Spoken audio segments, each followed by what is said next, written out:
रिमेरो Tempest बहुत ज्यादा ही powerful है, बट ये सब कुछ पॉसिबल हो पाया है सिर्फ क्रोनोआ एके क्लोई एल्बर्ट की वजह से। नहीं तो रिमेरो के लिए एक बहुत दर्दनाक और सैड डेथ वेट कर रही थी। और इवन रिसेंटली वॉल्यूम 19 में भी क्लोई रिमेरो को एक डिजिटल बीइंग में इवॉल्व करके रिमेरो को फिर से मौत के दरवाजों से निकाल के लाती है। लेकिन ये कोई एक या दो बार की बात नहीं है, बार बार हजार बार क्लोई रिमेरो के डेथ को रोकने के लिए एक टाइमलाइन से दूसरे टाइमलाइन में जंप करती रहती है। और क्लोई के लिए ये करना पॉसिबल है कारण क्लोई के पास है स्किल स्पिरिट ऑफ टाइम। लेकिन काउंटलेस टाइम ट्रेवल करके भी कोई फायदा नहीं होता है। हर एक टाइमलाइन में रिमेरो मरता ही रहता है और over and over time leap करते करते फाइनली क्लोई करंट टाइमलाइन में पहुंचती है, जहां रिमेरो फाइनली इस साइकिल को ब्रेक करता है। लेकिन रिमेरो को सेव करने के इस जर्नी को जानने से पहले हमें क्लोई के बारे में जानना होगा, जहां क्लोई एल्बर्ट आज से 300 इयर्स पहले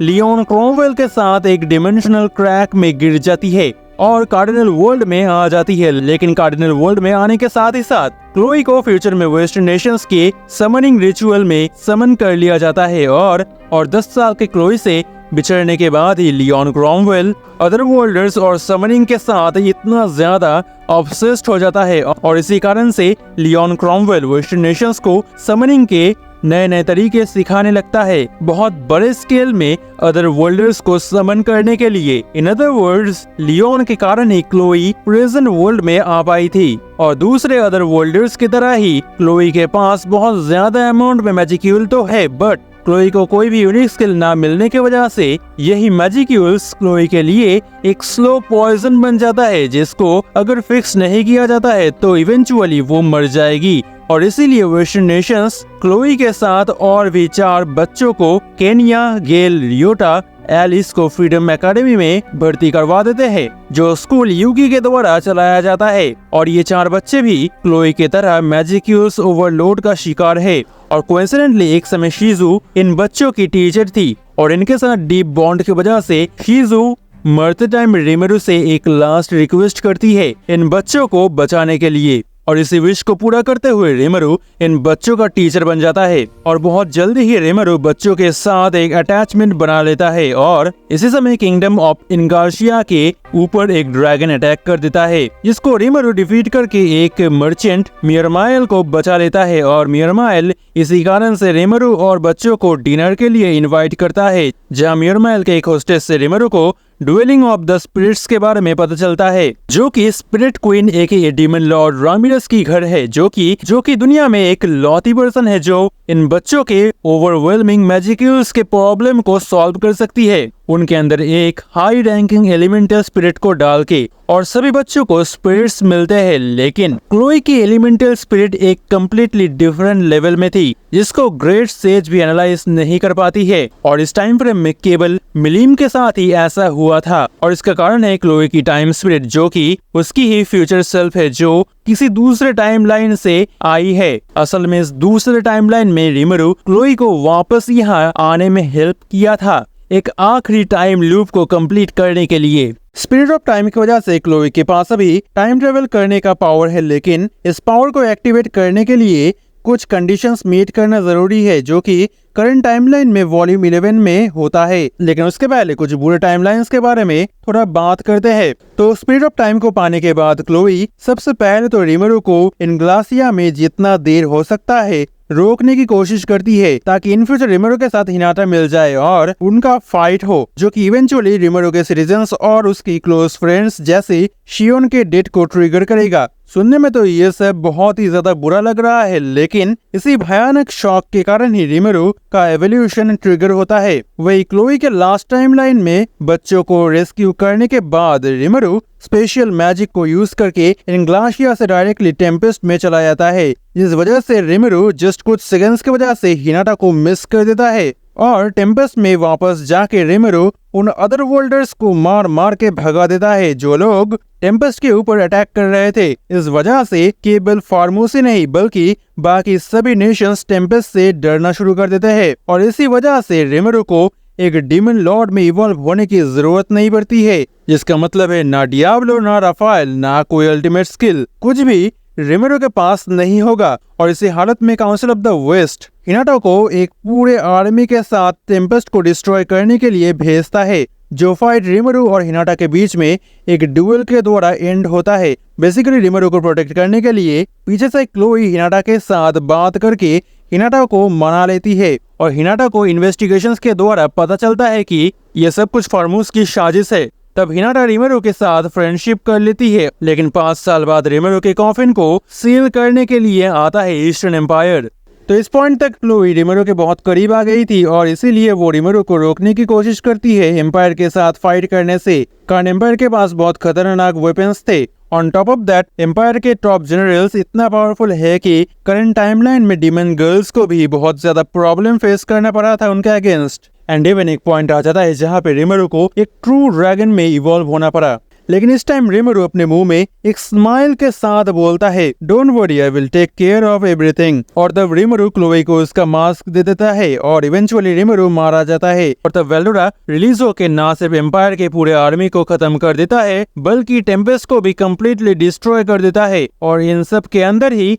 एक अननोन मैन हिनाटा को क्लोई के सामने ही मार देता है और तभी क्लोई की स्पिरिट ऑफ टाइम एक्टिवेट हो जाती है और क्लोई हिनाटा के सोल के साथ 2000 साल पहले के कार्डिनल वर्ल्ड में आ जाती है और अभी हिनाटा की सोल क्लोई के बॉडी के अंदर है। और क्लोई हर एक टाइम ट्रैवल में टाइम को थोड़ा बहुत अल्टर करने की ट्राई करती है ताकि रिमेरो जिंदा रहे, लेकिन बहुत कोशिश करने के बावजूद भी हर एक टाइमलाइन में रिमेरो मर ही जाता है, जहाँ हर बार ईस्टर्न एम्पायर अटैक करता है और रिमेरो उनके अगेंस्ट फाइट करते हुए अपने आखिरी सांसों को खो देता है। और क्लोई के काउंटलेस टाइम ट्रेवल्स के कारण उसके पास टाइम लूप्स के बारे में कम्प्लीटली क्लियर मेमोरीज नहीं है, कारण हर एक लूप एटलीस्ट 2000 ईयर्स लॉन्ग होता है और आज तक क्लोई ने 1000 टाइम से भी ज्यादा बार टाइम लूप किया है। तो किसी भी इंसान के लिए इतना सारा इंफॉर्मेशन अपने दिमाग में स्टोर करना पॉसिबल नहीं है, लेकिन वो लास्ट कुछ टाइम लूप्स को थोड़ा बहुत याद कर पा रही है।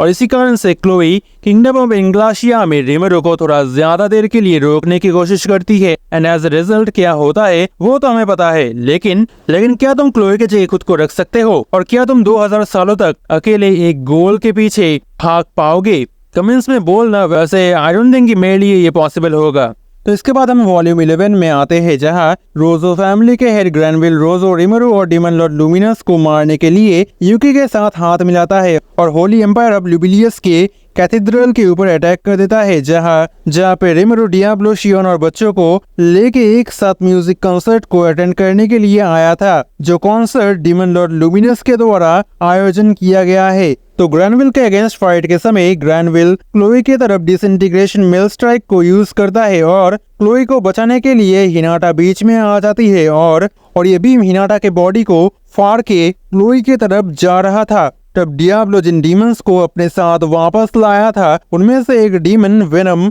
अपने बॉडी से इस अटैक को रोक देता है। डियाब्लो के ऑर्डर से मारना तो पड़ेगा ही, वरना डियाब्लो ही उसको मार देगा। लेकिन इधर हिनाटा के चेस्ट में गहरे वुंड की वजह से हिनाटा मर जाती है और जब क्लोई हिनाटा के पास आती है तब क्लोई अचानक से डिसअपियर हो जाती है। और हर बार रिमेरो के मरने के बाद ही हिनाटा मरती थी, लेकिन इस बार हिनाटा रिमेरो के पहले ही मर जाती है और इसी कारण से क्लोई की पावर एक्टिवेट हो जाती है और क्लोई और उसके अंदर हिनाटा के सोल को लेके वो 2000 साल पहले के टाइम में चली जाती है। लेकिन क्लोई की तरह हिनाटा के पास कोई टाइम ट्रेवल स्किल ना होने की वजह से हिनाटा के पास दूसरे टाइमलाइंस का कोई भी मेमोरी नहीं है और इसलिए क्लोई को हर बार ये पूरा सिनेरियो हिनाटा को एक्सप्लेन करना पड़ता है। लेकिन अगर क्लोई के साथ इस 2000 साल के लॉन्ग जर्नी में हिनाटा की सोल नहीं होती तो शायद वो अकेलेपन से ही मर जाती। जहाँ क्लोई की जर्नी शुरू होती है वर्तमान लुबिलियस के लोकेशन से, जो कि उस टाइम जस्ट एक एम्प्टी लैंड था और अपने काउंटलेस जर्नी में हर बार उसके साथ थी डीमन लॉर्ड लुमिनस वैलेंटाइन, जो कि उस टाइम नाइट्रोस कैसल में रहती थी, जिसको बहुत ही जल्दी वेल्डोरा डिस्ट्रॉय करने वाला था। और इस डिस्ट्रक्शन के हाथों से नाइट्रोस कैसल के सिटीजन्स को प्रोटेक्ट करती है क्लोई, लुमिनस को पहले से ही वेल्डोरा के अपकमिंग रैम्पेज के बारे में इन्फॉर्म करके, जो कि क्लोई और लुमिनस की दोस्ती की शुरुआत थी। और करंट टाइमलाइन के साथ जितना हो सके सिमिलरिटी रख के वो हिस्ट्री के कई सारे इवेंट्स में पार्टिसिपेट करते हैं और इस समय वो खुद को क्रोनोआ नेम से परिचय देती है ताकि कोई क्लोई नेम को आइडेंटिफाई ना कर पाए। और नेक्स्ट 2000 सालों में क्या होने वाला है उसके चुनिंदा कुछ पार्ट्स हिनाटा के कहने पे क्लोई लुमिनस के साथ शेयर करती है, जैसे कि एक ब्लू स्लाइम जो वर्ल्ड के ऊपर अपना इन्फ्लुएंस बनाएगा और एक डीमन लॉर्ड बन जाएगा। और फिर हिनाटा और क्लोई एक साथ मिलके हीरो के काम को करते रहते हैं और फिर वो टाइम आता है जब फर्स्ट टाइम लियोन क्रॉमवेल के साथ क्लोई इस दुनिया में आया था। और एक ही टाइमलाइन में सेम पर्सन की दो सोल्स एग्जिस्ट नहीं कर सकती है, इसीलिए क्रोनोआ के बॉडी से क्लोई डिसअपियर हो जाती है और तब हिनाटा को अकेले ही आगे का सफर तय करना पड़ता है। जहाँ हिनाटा इस आखिरी लूप के साथ क्लोई के लूप्स को एंड करना चाहती है, कारण उसको ये अच्छा नहीं लग रहा है कि एक बच्चे के ऊपर से कितना कुछ बीत रहा है। तो जो भी हो, क्लोई के डिसअपियर होने के कुछ टाइम बाद हिनाटा वेलोरा के साथ फाइट करती है और उसको अनलिमिटेड इम्प्रिजनमेंट में सील कर देती है। असल में जब हिनाटा ने डंजन को चैलेंज किया था तब उसने एक के बाद एक फ्लोर बॉस को डिफीट करते हुए इजीली फ्लोर 100 तक पहुंच जाता है, लेकिन फ्लोर 100 में वेलोरा ने उसको बहुत चिढ़ाया और पूरी तरह से डिफीट कर दिया। वैसे मैंने इसको इस वीडियो में कम्प्लीटली एक्सप्लेन किया है। तो इस बार हिनाटा वेलोरा को 300 ईयर्स के लिए सील करके अपना बदला लेती है, लेकिन क्लोई के बगैर क्रोनोआ के बॉडी को कंट्रोल करना हिनाटा के लिए आसान नहीं था। लेकिन हिनाटा को एक और काम करना है, जहां वो लियोन क्रॉमवेल के कैसल से शीजू को रेस्क्यू करती है और फिर शीजू को एज ए हीरो ट्रेन करती है और इवेंचुअली हिनाटा शीजू को अपना मास्क दे देती है जो कि इन फ्यूचर रिमेरो को मिलने वाला है। और इसके बाद हिनाटा लुमिनस के पास वापस आती है और अपने प्रॉमिस को पूरा करते हुए लुमिनस हिनाटा को एक स्पिरिचुअल पार्टिकल से बने आर्क में सील कर देती है और अपने पुरानी यादों से उस स्लाइम के बारे में सोच के हिनाटा अपने आंखों को बंद करती है। लेकिन एक आम इंसान के लिए वेलोरा को सील करना कैसे पॉसिबल हुआ? वेल, इसका रीजन है क्लोई एके क्रोनोआ के स्किल्स, टाइम लिप जो कि क्लोई को टाइम ट्रेवल करने का पावर देती है, टाइम स्टॉप जिसकी मदद से क्लोई लिटरली टाइम को स्टॉप कर सकती है, अल्टीमेट इम्प्रेशनमेंट जो कि मल्टीपल डिमेंशनल बैरियर से बना होता है और यूनिक स्किल उसरपर की सीज एबिलिटी के द्वारा क्लोई खुद से ताकत पर ओपोनेंट्स के स्किल्स को चुरा सकती है और कॉपी एबिलिटी को यूज करके खुद से कमजोर एनिमी के स्किल्स को कॉपी कर सकती है। बेसिकली ये हिनाटा के स्किल्स है जो अभी क्लोई को मिल गई है, लेकिन वेलोरा के हार का असली कारण था क्लोई एके क्रोनोआ की ब्यूटी, जिसको देखकर हमारा ब्रो कुछ कर ही नहीं पाया। इसके अलावा एक रियली कॉम्प्लिकेटेड मैटर है ये मास्क, जो कि क्लोई हिनाटा शीजू रिमेरू फिर क्लोई ऐसे करके बार बार टाइम में आगे पीछे घूम रहा है, जो कि प्रैक्टिकली इम्पॉसिबल है अनलेस ये मास्क एक ऐसे पर्सन ने क्रिएट किया है जिसके पास स्पेस टाइम का फुल कंट्रोल है। और इसी कारण से डियाब्लो हंड्रेड्स ऑफ इयर्स से इस मास्क को फॉलो करते हुए फाइनली रिमेरो के पास आता है, जो कि प्रूफ करता है कि रिमेरो ही है स्टार किंग वल्डनावा, जो कि मैंने इस वीडियो में फुल डिटेल्स में एक्सप्लेन किया है। तो प्रेजेंट वर्ल्ड में वापस आके हम देखते हैं एक तरफ ग्रैंडवेल लुमिनस और रिमेरो के अगेंस्ट फाइट कर रहा है और वही यूकी लुमिनस के सीक्रेट ट्रेजर यानी कि हीरो के आर्क को चुरा के कैथेड्रल के बीच में आके क्रोनोआ के सील को तोड़ देता है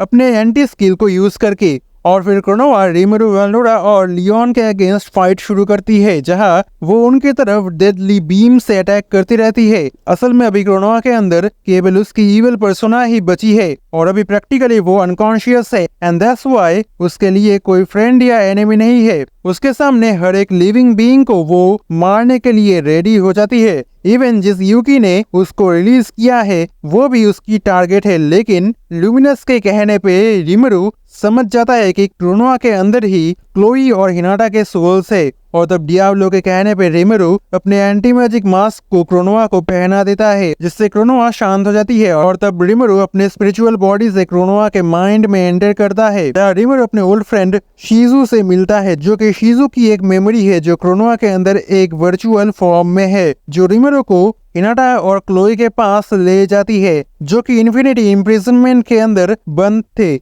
और वही रिमेरो के हेल्प से क्लोई की एबिलिटीज इवॉल्व होकर अल्टीमेट स्किल युक्सोथॉट लॉर्ड ऑफ स्पेस टाइम बन जाती है। और फिर रफाएल और लुमिनस के हेल्प के द्वारा हिनाटा और क्लोई वापस जिंदा हो जाते हैं और राइट नाउ क्लोई अपने चाइल्ड और एडल्ट फॉर्म में जब चाहे ट्रांसफॉर्म हो सकती है। और रिमेरो के एक क्विक एनालिसिस से पता चलता है कि वो अभी demon lord Luminus and even रिमेरो से भी बहुत ज्यादा ताकतवर है। और होगी भी क्यों ना, कारण यक्षतौत क्लोई को एक मानस में इवॉल्व करता है जो कि एक वर्चुअल बीइंग है जो स्पेस टाइम के आगे भी जिंदा रह सकती है। और इस इनक्रेडिबल पावर का कारण है क्लोई के पास अभी 2 हीरो एग्स है, जिनमें से एक उसको हिनाटा से मिला है और दूसरी उसकी खुद की हीरो एग है। और ये दोनों ही अभी कम्प्लीटली इवॉल्व हो गए हैं। और टेंसोरा वर्ल्ड में ये पहली बार है जब किसी के पास 2 हीरो एग्स है। इसके अलावा अभी क्लोई के पास ग्रैनविल रोजो की ultimate skill Sariel lord of hope भी है, कारण मरने से पहले ग्रैनविल रोजो को लगता है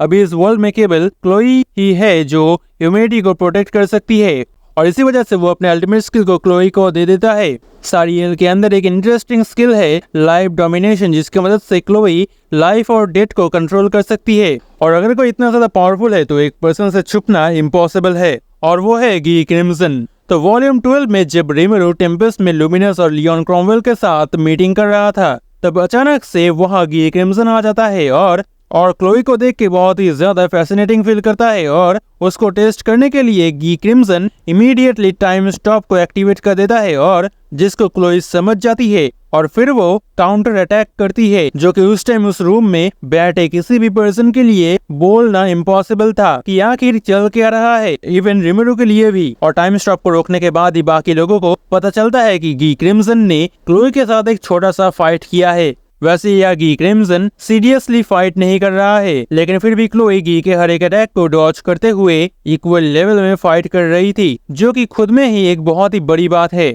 और ईस्टर्न एम्पायर के अगेंस्ट वॉर के टाइम पे क्लोई और भी ज्यादा पावरफुल बन जाती है, जहां वो माइकल के अगेंस्ट फाइट करेगी। लेकिन ये वाला पार्ट खुद में ही बहुत ही ज्यादा इंटरेस्टिंग है, तो मैं सोच रहा हूँ इसको किसी एक सेपरेट वीडियो में एक्सप्लेन कर दूं। वैसे पूरा ईस्टर्न एम्पायर आर्क ही बहुत ही ज्यादा मजेदार है, तो अगर इस वीडियो पे 50,000 व्यूज आ जाते हैं तो मैं ईस्टर्न एम्पायर के ऊपर एक कंप्लीट एक्सप्लेनेशन वीडियो बनाऊंगा। और इस वीडियो का लाइक है मैं 1K लाइक्स, आई नो तुम ये करवा दोगे, एंड तुम चाहो तो मुझे डोनेशंस दे के हेल्प कर सकते हो।